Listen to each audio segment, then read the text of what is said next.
तो हेलो दोस्तों, मेरा नाम है राम और मैं स्वागत करता हूं आप सभी का डिजिटल दिल्ली चैनल पर। आज हम बात करने वाले हैं कि राशन कार्ड आप लोग किस तरीके से बना सकते हैं। अगर दिल्ली के अंदर आप लोग रह रहे हैं और राशन कार्ड बनवाना चाहते हैं तो राशन कार्ड 2025 में आप किस तरीके से बनवा सकते हैं, क्या है नया प्रोसेस और इसके लिए आपको क्या क्या डॉक्यूमेंट्स की जरूरत पड़ने वाली है कि जब आप राशन कार्ड के लिए आवेदन करेंगे तो वो सारे डॉक्यूमेंट्स आपको चाहिए होंगे। और अगर आपका दिल्ली के अंदर अपना मकान है तो आसानी से आपका राशन कार्ड बन जाने वाला है। और अगर आप किराए पे रहते हैं तो आपका राशन कार्ड किस तरीके से बनेगा, तो सारी प्रक्रिया मैं आपको समझाने वाला हूँ। तो अगर आप हमारे चैनल पे आए हैं पहली बार तो हमारे चैनल को कर लें सब्सक्राइब। और देखिए, जैसे कि आपने अप्लाई तो कर दिया, अप्लाई करने के बाद का प्रोसेस क्या रहता है, यानी कि आपने जब राशन कार्ड के लिए अप्लाई फॉर्म फिल किया तो इसके बाद में आपको क्या करना है, तो सारी डिटेल्स आपको वीडियो में आगे मिलने वाली हैं। तो देखिए, दिल्ली के अंदर आप राशन कार्ड बनवाना चाहते हैं, बहुत सिंपल सी प्रक्रिया है। राशन कार्ड बनाना बहुत आसान सी चीज़ है, राशन कार्ड आप आसानी से बना सकते हैं दिल्ली के अंदर। तो राशन कार्ड बनाने के लिए आपको जिन दस्तावेजों की जरूरत पड़ने वाली है वो कुछ इस तरीके से होने वाले हैं। जैसे कि आपको पता होगा कि अगर आप दिल्ली के अंदर रह रहे हैं तो दिल्ली के अंदर सबसे पहले तो आप किसी भी सरकारी स्कीम का अगर बेनिफिट लेना है तो उसके लिए आपके पास आधार कार्ड होना अनिवार्य है। तो आपके पास दिल्ली का आधार कार्ड होना चाहिए, यानी कि आपके आधार कार्ड पे दिल्ली का एड्रेस अपडेट होना चाहिए। ये ओनर के लिए भी है और ये किराएदार के लिए भी है। तो दोनों को ये बात तो समझ में आ गई होगी कि आपके पास आधार कार्ड जो होना चाहिए वो आपका दिल्ली का होना चाहिए। अब आपके पास आधार कार्ड भी है, इसके बाद में और भी दस्तावेज हैं जो आपको जरूरत पड़ने वाली है। तो देखिए, बाकी डॉक्यूमेंट्स में डॉक्यूमेंट आपका, जैसे कि बाकी मेंबर्स के भी आपको आधार कार्ड चाहिए होंगे क्योंकि आप उनका भी राशन कार्ड में नाम ऐड करेंगे। एक ही बार राशन कार्ड अप्लाई करेंगे और सभी मेंबर्स के नाम उसी के अंदर ऐड कर लेंगे। तो आपको बाकी सभी मेंबर्स के आधार कार्ड भी चाहिए होंगे। तो सभी मेंबर्स के भी आधार कार्ड पे एड्रेस अपडेटेड होना चाहिए जो कि दिल्ली का ही होना चाहिए। और आप देखिए, काफ़ी लोगों में ये कन्फ्यूज़न रहता है कि सिर्फ फीमेल के नाम से ही राशन कार्ड बनाया जा सकता है। ऐसा नहीं है, आप मेल और फीमेल दोनों के नाम से राशन कार्ड आवेदन कर सकते हैं, यानी कि अप्लाई कर सकते हैं। तो आप चाहें तो अपने नाम से करें या अपनी मिसिस के नाम से करें, आप किसी के भी नाम से राशन कार्ड बनवा सकते हैं। तो आपको ये भी समझ में आ गया होगा कि आवेदनकर्ता मेल भी हो सकता है, फीमेल भी हो सकती है। तो देखिए, जो राशन कार्ड के लिए आवेदन कर रहे हैं उनका आधार कार्ड और उनका एक बैंक अकाउंट होना चाहिए, क्योंकि यहाँ पे आपको जब आप राशन कार्ड का फॉर्म फिल करेंगे तो राशन कार्ड का फॉर्म फिल करते समय आपको आपकी बैंक डिटेल्स देनी होंगी। तो आपका यहाँ पे आपका बैंक अकाउंट होना बहुत ज़रूरी है। तो आपके पास बैंक अकाउंट होना चाहिए। बैंक अकाउंट आपका कहीं का भी हो सकता है, इसके लिए कोई बाउंडेशन नहीं है कि बैंक अकाउंट आपका दिल्ली का ही हो। अगर आपका बैंक अकाउंट दिल्ली के बाहर के किसी राज्य का है तो भी कोई दिक्कत नहीं है, आप आसानी से यहाँ पे उस बैंक अकाउंट का इस्तेमाल कर पाएंगे। तो ये भी चीज़ हो गई। अब देखिए, अब यहाँ पे पहले बात करते हैं किराएदार की, क्योंकि यहाँ पे थोड़े से चेंजेस होंगे डॉक्यूमेंट्स में कि किराएदार के लिए थोड़े से डॉक्यूमेंट्स अलग हो जाने वाले हैं और ओनर के लिए थोड़े से डॉक्यूमेंट्स अलग रहेंगे। तो मान लीजिए, अगर आप यहाँ पे किराएदार हैं तो आपको फिर भी यहाँ पे एक रेंट एग्रीमेंट बनवा लेना है, क्योंकि आपको यहाँ पे प्रूफ कैसे करेंगे आप कि आप यहाँ पे रेंट पे रह रहे हैं। तो आपका एक रेंट एग्रीमेंट भी लगेगा जिसमें आपका रेंट मेंशन हो, आपका जिस प्रॉपर्टी पे आप रह रहे हैं उसका एड्रेस मेंशन हो। तो सारी डिटेल्स आप रेंट एग्रीमेंट बनवा सकते हैं। आप 10 वाले पे बनवा लें या 50 वाली स्टैंप ड्यूटी पे बनवा लें, किसी भी स्टैंप पेपर पे आप अपना रेंट एग्रीमेंट बनवा लें। तो आपको रेंट एग्रीमेंट की जरूरत पड़ने वाली है। ये किराएदारों के लिए है। किराएदारों के साथ ही साथ रेंट एग्रीमेंट के साथ आपको यहाँ पे इलेक्ट्रिसिटी बिल भी देना होगा। जिस प्रॉपर्टी पे आप रह रहे हैं, जिस प्रॉपर्टी पे आप राशन कार्ड के लिए अप्लाई कर रहे हैं, यानी कि जिस भी मकान में आप रह रहे हैं, तो उस मकान का आपको बिजली का बिल देना होगा। तो आप अपने ओनर से बिजली का बिल ले सकते हैं, क्योंकि जब आप राशन कार्ड के लिए आवेदन करेंगे तो आपको वहाँ पे जो बिजली का बिल होता है उसका सीए नंबर देना होता है और ये भी बताना होता है कि जो आप बिजली कनेक्शन इस्तेमाल कर रहे हैं वो कितने किलोवाट का है।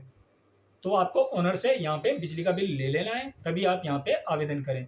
क्योंकि आपको बिजली के बिल के बिना अगर आप आवेदन करते हैं तो आपको आगे जाके दिक्कत हो सकती है, क्योंकि आपसे मान लीजिए जब वेरिफिकेशन का समय आएगा उस टाइम पे आपका राशन कार्ड कैंसिल कर दिया जाएगा।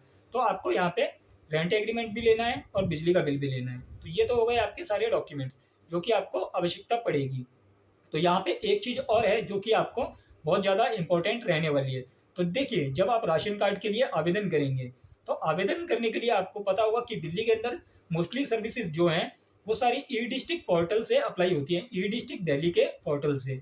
तो आप ई डिस्ट्रिक्ट पोर्टल पे पहले अपनी आईडी बनाएंगे और वहाँ से आवेदन करेंगे। तो आपको एक चीज़ वहाँ देखने के लिए मिलेगी, जब राशन कार्ड का फॉर्म फिल करेंगे आप तो वहाँ पे आपसे एक क्राइटेरिया पूछा जाता है कि आपकी एनुअल इनकम कितनी है। तो वहाँ पे आपको ये चीज़ पता होनी चाहिए कि आपकी एनुअल इनकम 1 लाख से कम होनी चाहिए, तभी आप राशन कार्ड दिल्ली के अंदर प्राप्त कर सकते हैं।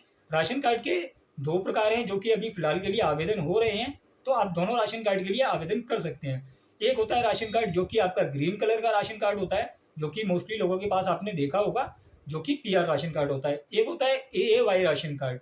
तो आप देखिए, अगर एएवाई राशन कार्ड के लिए आवेदन करते हैं तो भी सेम डॉक्यूमेंट्स लगने वाले हैं, और अगर आप पीआर राशन कार्ड के लिए आवेदन करते हैं तो भी आपके सेम ही दस्तावेज लगने वाले हैं। तो ये दस्तावेजों की तो आपको समझ में आ गई होगी कि ये सारे डॉक्यूमेंट्स लगने वाले हैं। और देखिए, जब आप आवेदन कर देंगे ई डिस्ट्रिक्ट पोर्टल से, तो उसके बाद में आपको एक एक्नॉलेजमेंट स्लिप मिल जाएगी।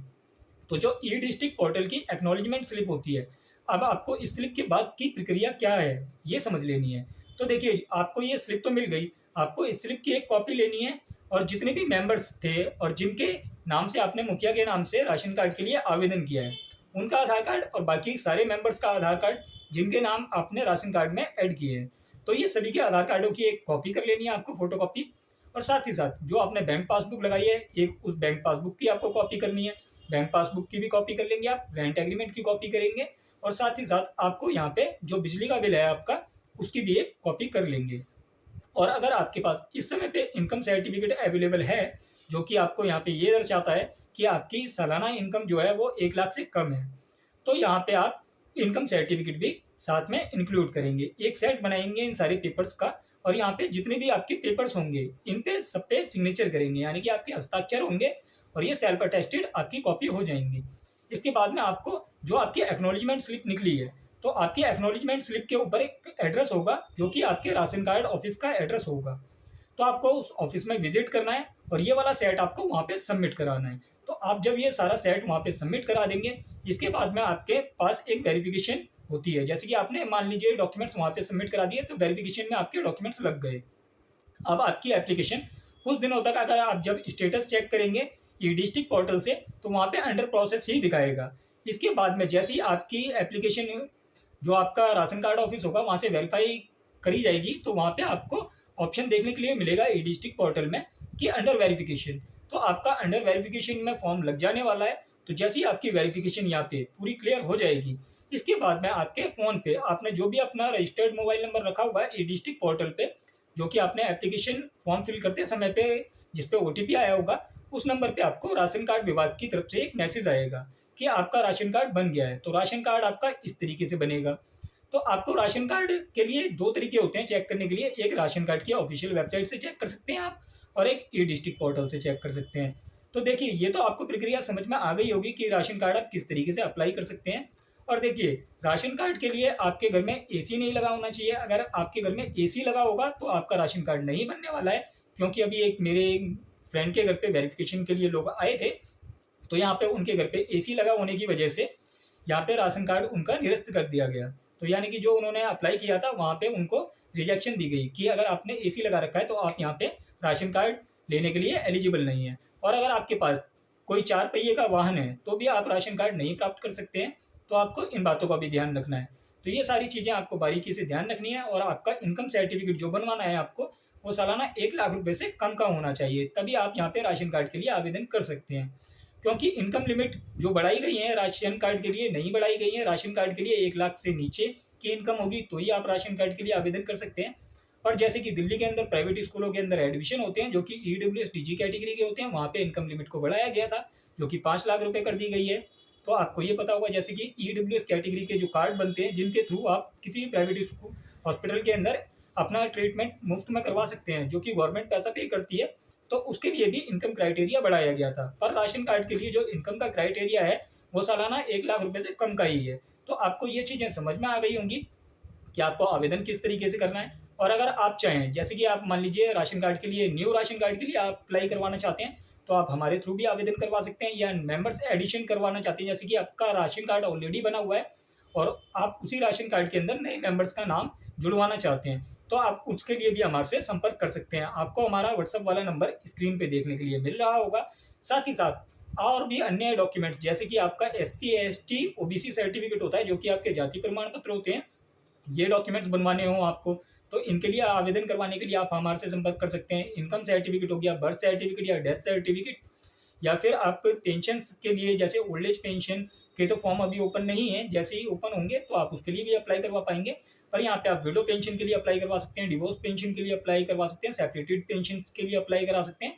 और एक पेंशन होती है डेली बेनिफिट स्कीम, जिसके तहत विधवा महिलाओं को एक बार गवर्नमेंट के द्वारा 20,000 रुपये की धनराशि दी जाती है। तो आप उस पेंशन के लिए भी हमारे थ्रू आवेदन करवा सकते हैं।